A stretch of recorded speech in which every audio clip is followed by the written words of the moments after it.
இன்னும் சற்று நேரத்தில் இந்த சந்திப்பு நிகழ இருக்கக்கூடிய நிலையில் அது பற்றியான விவரங்கள். தொடர்ச்சியாக அந்த ஆலோசனைகள் நடைபெற்று வருகின்றன என்பதை நாம் பார்க்கிறோம். ஏற்கனவே அஜித் தோவல் பிரதமர் மோடி சந்தித்திருக்கிறார், ராஜ்நாத்தும் சந்திக்க இருக்கிறார். அவர் பாதுகாப்பு விவகாரங்களுக்கான அமைச்சரவை குழு ஆலோசனை இருக்கிறது, செய்தியாளர் சந்திப்பு இருக்கிறது. இதற்கிடையே போர் ஒத்திகை நாட்டினுடைய பல்வேறு பகுதிகளில் நடைபெறுகிறது என்பதை பார்க்கிறோம். இவையெல்லாம் நாம் தொகுப்பாக பார்க்கும் பொழுது டெல்லியில் அந்த ஒரு பரபரப்பான அந்த சூழல் காணப்படுகிறது. அதற்கு காரணம் அந்த பயங்கரவாத நிலைகள் மீது குறிவைத்து நடத்தப்பட்ட தாக்குதல் தான். ஆனால் இதில் நாம் மிக முக்கியமாக கவனிக்க வேண்டிய ஒன்று, இந்த போர் ஒத்திகை என்பது நாட்டின் பல்வேறு பகுதிகளில் நடத்தப்படுகின்ற போர் ஒத்திகை என்பது நாட்டு மக்களுக்கு ஒரு அச்ச உணர்வையோ அல்லது ஒரு இதையோ ஏற்படுத்துவதற்காக அல்ல, மாறாக எதிரிக்கு ஒரு வலுவான செய்தியை தெரிவிப்பதற்காக நடத்தப்படுவதுதான். இந்தியா என்பது எதற்கும் தயாராக இருக்கிறது. பயங்கரவாதிகள் நடத்திய தாக்குதலுக்கு பதிலடியாக அந்த எதிர்வினையாக 9 நிலைகளை குறிவைத்து தாக்குதல் நடத்தப்பட்டிருக்கிறது. மற்றபடி அது ஒரு போர் நடவடிக்கை அல்ல.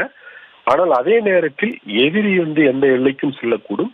அப்படி செல்லுமானால் அது எதையும் சந்திப்பதற்கும் அதை முறியடிப்பதற்கும் இந்தியா தயாராக இருக்கிறது என்பதை காட்டுவதற்காகத்தான் அந்த போர் ஒத்திகை என்பது நடத்தப்படுகிறது. அந்த அடிப்படையில் தான் நம்ம இதை புரிந்து கொள்ள வேண்டும். மற்றபடி இப்போ பாகிஸ்தானை பொறுத்தவரையில் அவர்கள் கையெறு நிலையில் தான் இருக்கிறார்கள். ஏற்கனவே இந்தியா இது போன்ற தாக்குதல்கள் நிகழ்த்திய போதும் அவர்கள் கையெறு நிலையில் தான் இருந்தார்கள். தற்போதும் அவர்கள் அப்படிப்பட்ட ஒரு நிலையில் தான் இருக்கிறார்கள். ஏற்கனவே 2016 2019 இந்தியா இது போன்ற தாக்குதல்களை நிகழ்த்தி இருக்கிறது. அதிலும் குறிப்பாக 2016ஆம் ஆண்டு உரி தாக்குதலுக்கு பிறகு அதில் ஒரு 19 ராணுவ வீரர்கள் கொல்லப்பட்டதை தொடர்ந்து இந்தியா ஒரு துல்லிய தாக்குதலை நடத்தியது. அப்பொழுது தரை வழியாக பாகிஸ்தானுக்குள் சென்றுதான் பயங்கரவாத நிலைகள் அளிக்கப்பட்டன என்பதை நாம் பார்க்கிறோம். ஆனால் தற்போது நிகழ்த்தப்பட்டிருப்பது என்பது அப்படிப்பட்ட தாக்குதல் அல்ல.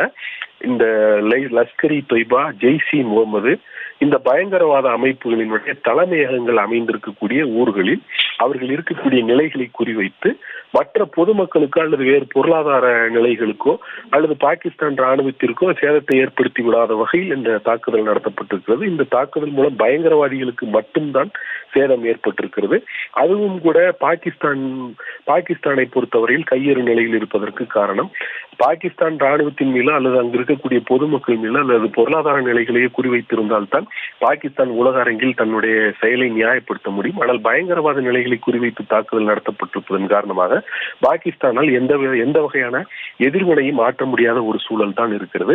அதனால் தான் அவர்கள் எல்லைக்கு அப்பால் இருந்து எல்லை கட்டுப்பாட்டு கோட்டு பகுதியில் அமைந்திருக்கக்கூடிய இந்த எல்லையோர கிராமங்களை குறிவைத்து கண்மூடித்தனமாக காட்டுமிராண்டித்தனமாக இந்த தொடர்ச்சியாக அந்த ஷெல் தாக்குதலை அவர்கள் நிகழ்த்தி கொண்டிருக்கிறார்கள் என்பதை நாம் பார்க்கிறோம். மற்றபடி இந்தியாவை பொறுத்தவரையில் அனைத்து விதமான தயாரிப்புகளுடன் ஏற்கனவே இருக்கிறது. இந்த தொடர்ச்சியான இந்த ஆலோசனைகள் நடைபெற்று வருகின்றன. இதைத் தொடர்ந்து இந்த செய்தியாளர் சந்திப்பின் போது நமக்கு முழு நிலவரத்தை அவர்கள் விளக்குவார்கள் என்று எதிர்பார்க்கலாம்.